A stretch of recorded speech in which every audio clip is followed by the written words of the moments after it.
دیکھیے وہ چیزیں جو کہ پیٹھ پیچھے کی جاتی ہیں، تین چیزیں. یا ایھا الذین آمنوا اجتنبوا کثیرا من الظن، اے ایمان والو زیادہ ظن سے بچو. اور مراد یہاں پر کیا ہے؟ زیادہ سوء ظن سے بچو. حسن ظن کے بارے میں تو حضور کی حدیث ہے کہ حسن ظن جو ہے وہ تو عبادت میں سے ہے. حسن الظن من حسن العبادہ، یہ حضرت ابو ہریرہ سے روایت ہے، اور یہ مسند احمد ابن حنبل میں بھی ہے اور سنن ابی داؤد میں بھی ہے، ان کے حوالے سے مشکات میں بھی ہے. اس اعتبار سے حسن ظن تو مسلمان کا وصف ہے، سب سے حسن ظن رکھو. الا یہ کہ کوئی شخص ثابت کر دے کہ میں حسن ظن کے قابل نہیں ہوں، پھر آئندہ کے لیے محتاط رہیے آپ. لیکن کسی سے کوئی معاملہ شروع ہی سے بدظنی پر نہ کیجیے، سوء ظن پر نہ کیجیے. مجھ سے کہا تھا ایک صاحب نے جو یہاں اس وقت یہاں کا جو کونسلیٹ ہے، امریکن کونسلیٹ، اس میں پولیٹیکل سیکریٹری تھے. وہ میرے پاس آئے تھے خلافت کے بارے میں معلوم کرنے کے لیے کہ یہ خلافت کا آپ نام لے رہے ہیں، اس سے مراد کیا ہے. تو وہیں پھر گفتگو ہوئی کہ کانسٹیٹیوشنز کے اندر جو میکینزم رکھے جاتے ہیں، چیکس اینڈ بیلنسز، اس نے کہا ہم تو یہ سمجھتے ہیں، ہم نے اپنا دستور اس بنیاد پر بنایا ہے کہ ہر شخص چور ہے، ہر شخص بے ایمان ہے، اور ہمیں اس کا سد باب کرنا ہے. بڑے سے بڑا آدمی ہو، بڑا نیک ہو، ایماندار ہو، اس کے بے ایمان ہونے میں دیر نہیں لگتی.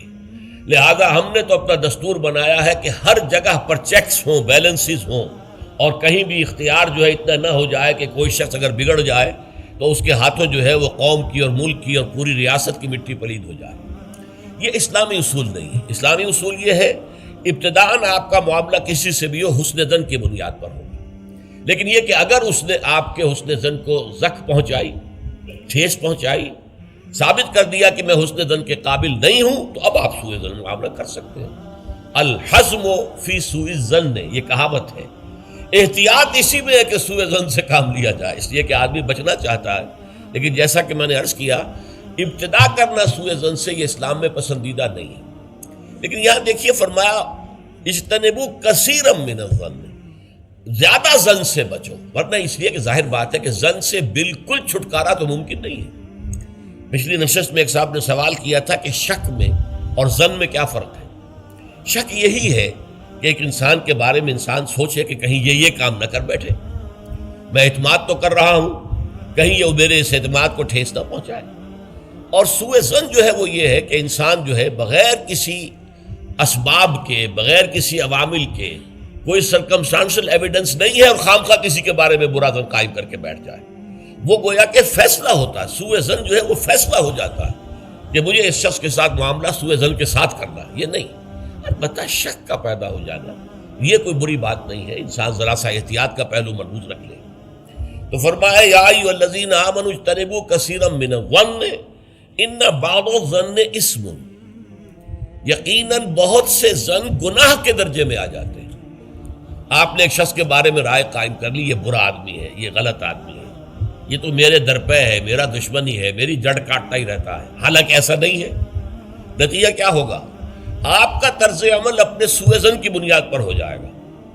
ہر وقت جو ہے آپ کے طرز عمل سے ظاہر ہوگا وہ سارا آپ کے اندر جو بھرا ہوا مواد ہے، اور اس سے ہو سکتا ہے دوسرے شخص کی خامخواہ دل شکنی ہو، اس کے احساسات مجروح ہوں، اور تمہارے حصے میں اللہ کی طرف سے، اللہ کی جانب سے اعمال نامے میں گناہ کا اندراج ہو جائے کہ ایک شخص کے خلاف خواہ اس نے سوء ظن کیا، جبکہ اس کے لیے کوئی آثار نہیں تھے، اس کے لیے کوئی بنیاد نہیں تھی.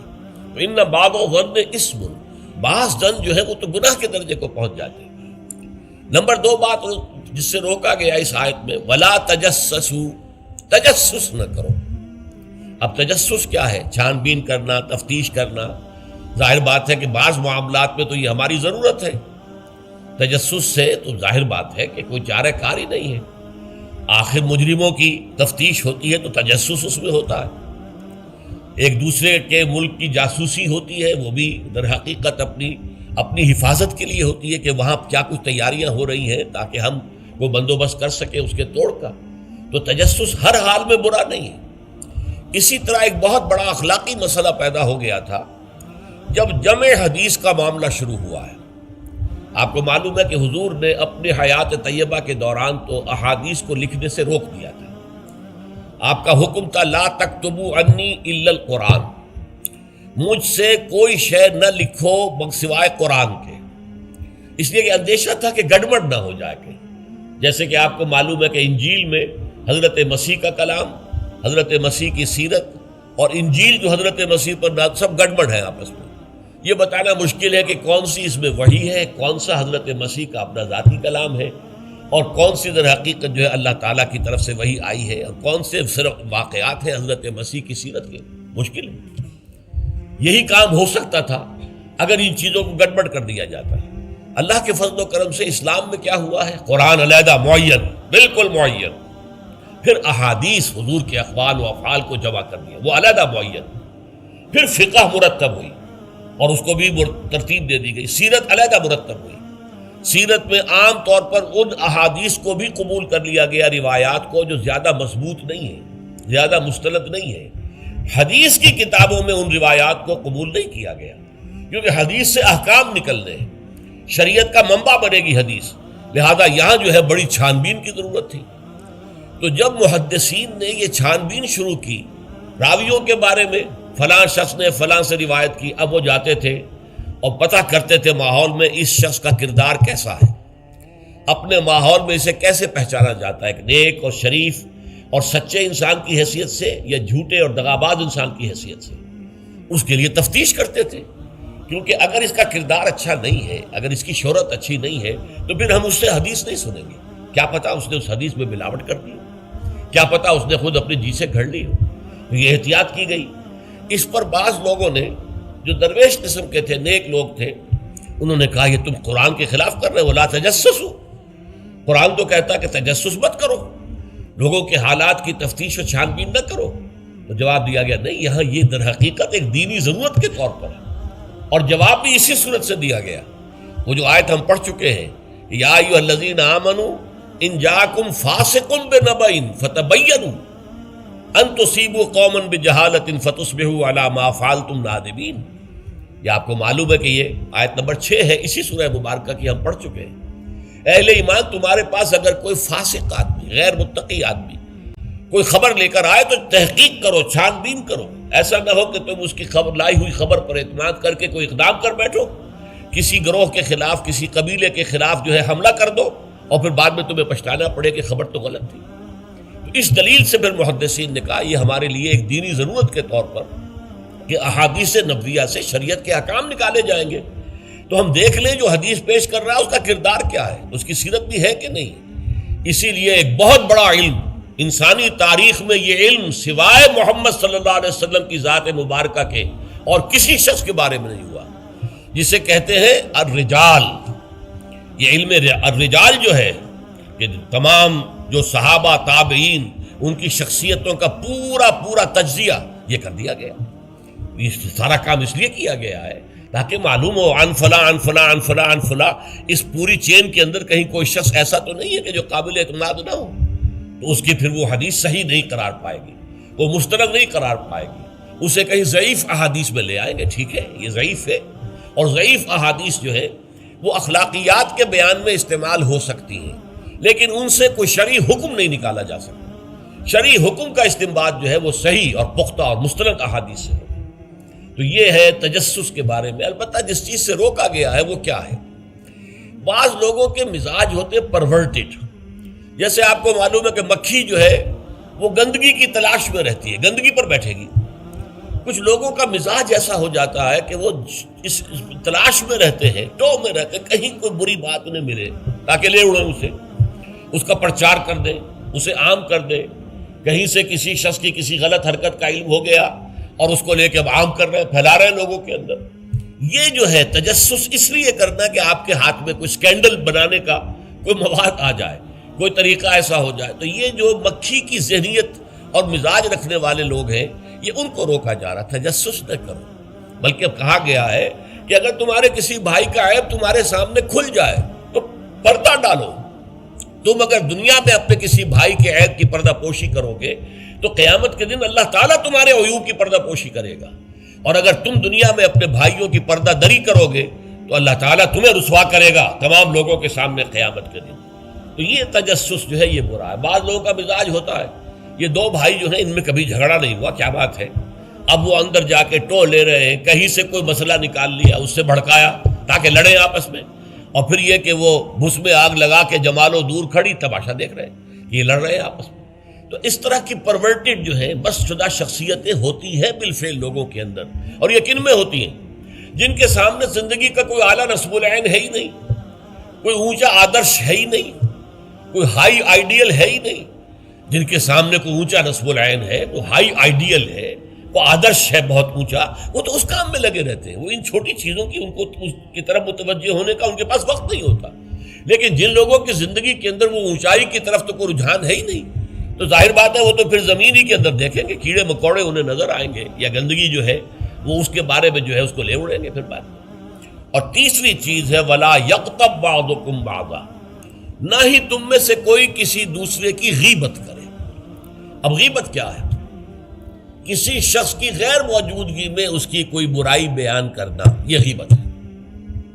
یہ ہے اس کی ٹیکنیکل ڈیفینیشن. لیکن یہاں بھی جان لیجئے ہر غیبت غلط نہیں ہے. بس اوقات ایسا ہوتا ہے کہ آپ کا کوئی بھائی ہے، وہ کہیں رشتہ کرنا چاہ رہا ہے، اور وہاں کے بارے میں آپ کے پاس کوئی معلومات ہیں ایسی جو اس بیچارے کے علم میں نہیں ہے، اور آپ اسے بتاتے ہیں کہ بھائی وہاں یہ معاملہ ہے، ذرا سوچ لو. تو اس میں در حقیقت غیبت نہیں ہے، بلکہ یہ اپنے اس بھائی کو کسی برائی سے بچانے کی کوشش. اس میں اس کے ساتھ نصح اور خیر خواہی کا جذبہ ہے، نہ کہ ان کو بدنام کرنے کا جذبہ. اگر کوئی سبب ہے ہی نہیں اور آپ بیان کر رہے ہیں تو یہ غیبت ہے.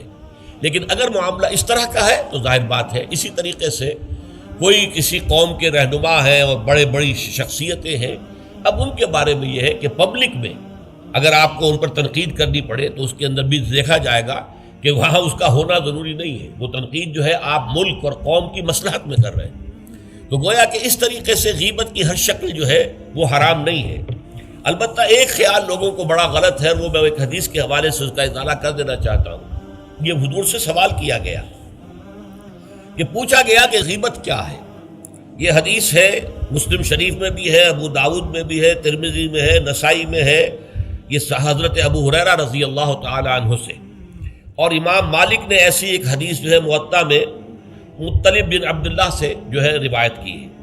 حضور سے پوچھا گیا کہ غیبت کیا ہے. آپ نے فرمایا ذکرو کا اخاک بما یکرہ، تمہارا اپنے بھائی کا تذکرہ کرنا کسی ایسے اعتبار سے جو اسے ناپسند ہو. اگر اس کے سامنے کرو گے اسے ناپسند ہوگا، اس کے علم میں آئے گا کہ میرے بارے میں یہ بات کہی گئی ہے تو اسے ناپسند ہوگی. ایسی بات کا اس کی غیر موجودگی میں بیان کرنا. اب قیلا کہا گیا، سوال کیا گیا، افرأیتا کہ حضور آپ ذرا غور کیجئے، ان کان فی اخی ما اقول، اگر میرے بھائی میں وہ شے واقعتاً موجود ہے جو میں کہہ رہا ہوں تو کیا اس صورت میں بھی غیبت ہوگی؟ قال، فرمایا حضور نے، غور سے سنیے، ان کان فیہ ما تقول فقد اغتبت، اگر تو اس میں وہ برائی ہے جو تم کہہ رہے تو تم نے غیبت کی.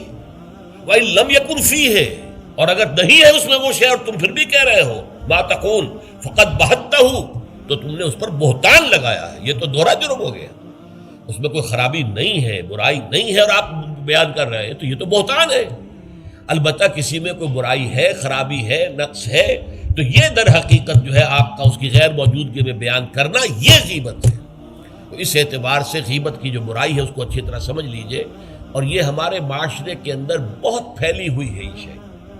بلکہ یہ کہا جاتا ہے اور صحیح کہا جاتا ہے کہ وہ کئی کورسز کا ڈنر ہونے کے بعد جو ہے پھر جب گفتگویں ہوتی ہیں تو معلوم ہوتا ہے کہ سب سے زیادہ لذیذ ڈش جو ہے وہ ایک دوسرے کی غیبت ہے. اور ہوتا کیا ہے، شادی کا کہیں پر مجمع لگا ہوا ہے اور جو ہے وہ ابھی بارات نہیں آئی ہے یا کوئی اور مسئلہ ہے، بیٹھے ہوئے ہیں، تو جب 3 آدمی بیٹھے ہوں گے تو کسی اور کی غیبت کریں گے، اور جب ان میں سے ایک اٹھ کے چلا جائے گا تو اب یہ دونوں اس کی غیبت کریں گے. یہ ہمارے معاشرے کا عام رخ ہے. یہ ہمارا جو ہے یہ گویا کہ سب سے زیادہ ڈیلیشس ڈش جو ہے وہ غیبت ہے. تو اس کے لیے شدت کے ساتھ روکا گیا، اور اس کے لیے جو پھر تمثیل دی گئی ہے، اَيُحِبُّ أَحَدُكُم مَّن يَأْكُلَ لَحْمَ أَخِيهِ مَيْتًا فَكَرِهْتُمُوهُ، کیا تم میں سے کوئی شخص اسے پسند کرے گا کہ وہ اپنے مردہ بھائی کا گوشت کھائے؟ تو اس پر تو تمہیں گھن آ گئی، تمہیں بہت برا لگا. کوئی شخص گوارا کرے گا کہ اپنے مردہ بھائی کا گوشت کھائے؟ لیکن سوچئے کہ ایسی تمثیل کیوں دی گئی؟ یہ اللہ کا کلام ہے، بغیر کسی ربط کے. تمثیل اور تشبیہ جو ہوتی ہے کسی ربط کی بنیاد پر ہوتی ہے نا، ورنہ تشبیہ اور تمثیل کا فائدہ کیا ہوا؟ ربط کیا ہے؟ جیسے ایک مردہ اپنے دفاع پر کے قابل نہیں ہے. آپ ادھر سے بوٹی کاٹ لیجئے، ادھر سے بوٹی کاٹ لیجئے، پڑا مردہ ہے. آپ پوری اختیار کے ساتھ جہاں سے چاہیں اس کی بوٹی اڑا لیں. اگر وہ زندہ ہو تو وہ ہاتھ لگانے دے گا آپ کو جسم کے اپنے کسی حصے کو. بعین ہی یہ معاملہ ہے، آپ کا بھائی موجود نہیں ہے اور آپ اس کی عزت پر حملہ کر رہے ہیں، مانوی شخصیت پر حملہ ہے.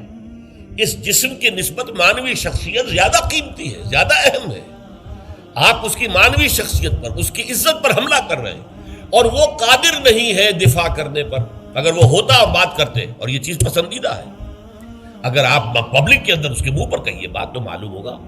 بلکہ اس میں جو پسندیدہ ترین بات ہے وہ یہ ہے کہ کسی بھائی کا کوئی عیب ہے، علیحدگی میں جا کر بتاؤ بھائی تمہارے اندر مجھے یہ نقص نظر آ رہا ہے، برا نہ ماننا، میں نے تمہاری اصلاح کے لیے کہا ہے، مجھے تم سے کوئی قد نہیں ہے، دشمنی نہیں ہے.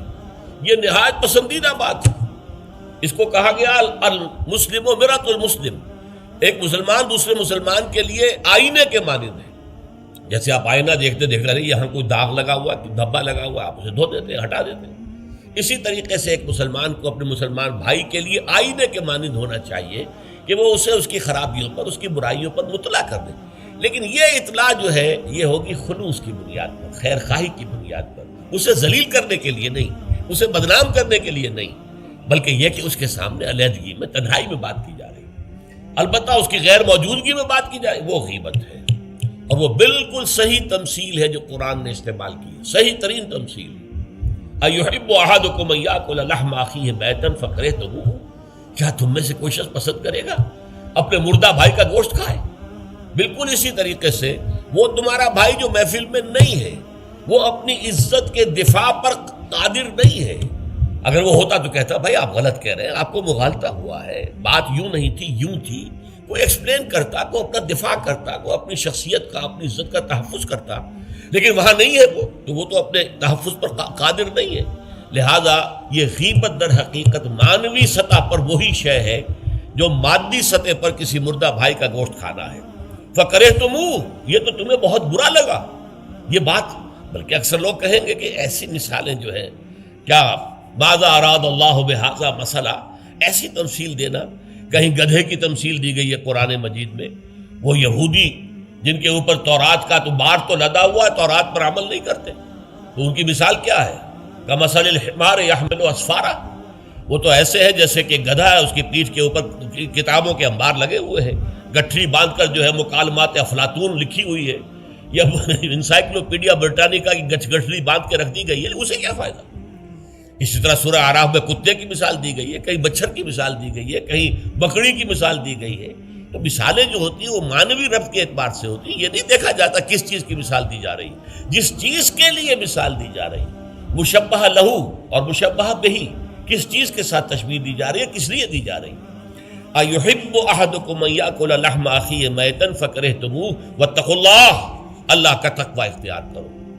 اس لیے کہ سارے احکام کی روح جو ہے وہ تقوی ہے. احکام دھرے رہ جائیں گے، رکھے رہ جائیں گے، کتابوں میں لکھے رہ جائیں گے، اگر اپنے اندر تقوی نہیں ہے، برائی سے بچنے کا ارادہ نہیں ہے، اللہ کے عذاب سے بچنے کا مستقل پختہ مصمم ارادہ نہیں ہے، تو کوئی فائدہ نہیں ان چیزوں کا. بھینس کے آگے بین بجانا ہو جائے گا. واتقوا اللہ ان اللہ تواب الرحیم، اللہ کا تقوی اختیار کرو اور دیکھو اللہ بہت توبہ کا قبول کرنے والا ہے اور بہت رحم فرمانے والا ہے. تو دیکھو اگر تمہارے سے یہ خطائیں ہو رہی ہیں، تمہاری شخصیت کے اندر اگر یہ خرابیاں ہیں، تم ان برائیوں کے عادی ہو، تو ان سے اپنے آپ کو پاک کرو، صاف کرو، توبہ کرو، اور اس میں امید دلا دی کہ اللہ تعالیٰ بہت توبہ کو قبول فرمانے والا اور رحم فرمانے والا ہے.